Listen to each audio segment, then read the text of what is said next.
Reconheceu-se mais tarde que a cesta e a prancheta não eram, na verdade, mais do que um anexo da mão, e o médium, pegando o lápis diretamente, começou a escrever de forma quase automática e muito intensa.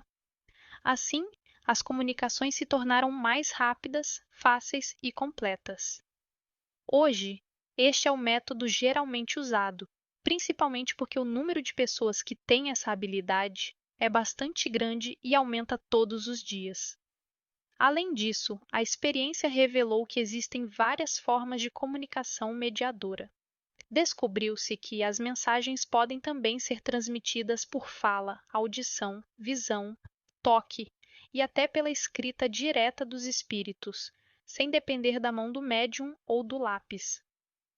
Uma vez observado esse fenômeno, restava verificar um ponto importante: o papel do médium nas respostas e como ele influencia isso, tanto de uma maneira mecânica como moral. Dois fatores importantes que não escapam a um observador atento ajudam a esclarecer essa questão.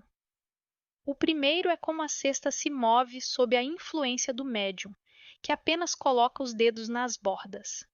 A observação mostra que o médium não consegue direcionar o movimento da cesta. Essa impossibilidade fica mais evidente quando 2 ou 3 pessoas colocam as mãos sobre a cesta. Seria necessário que elas tivessem um controle fenomenal sobre os movimentos. Também seria necessária uma concordância de pensamentos, para que pudessem concordar sobre a resposta à pergunta feita. Outro fato peculiar aumenta a confusão: a mudança na caligrafia, que varia conforme o espírito que se manifesta. A escrita de um espírito específico aparece toda vez que ele escreve. Portanto, o médium precisaria treinar sua própria caligrafia em diferentes estilos e, especialmente, lembrar qual estilo corresponde a cada espírito. A segunda circunstância diz respeito à natureza das respostas.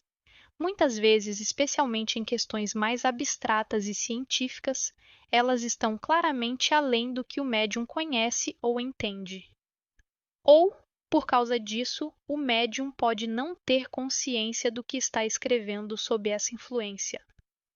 Frequentemente, ele não compreende a pergunta, que pode ser feita em um idioma desconhecido ou mesmo mentalmente, sendo que a resposta é dada nesse mesmo idioma. Além disso, às vezes a cesta escreve sozinha, sem que nenhuma pergunta tenha sido feita, abordando um assunto inesperado.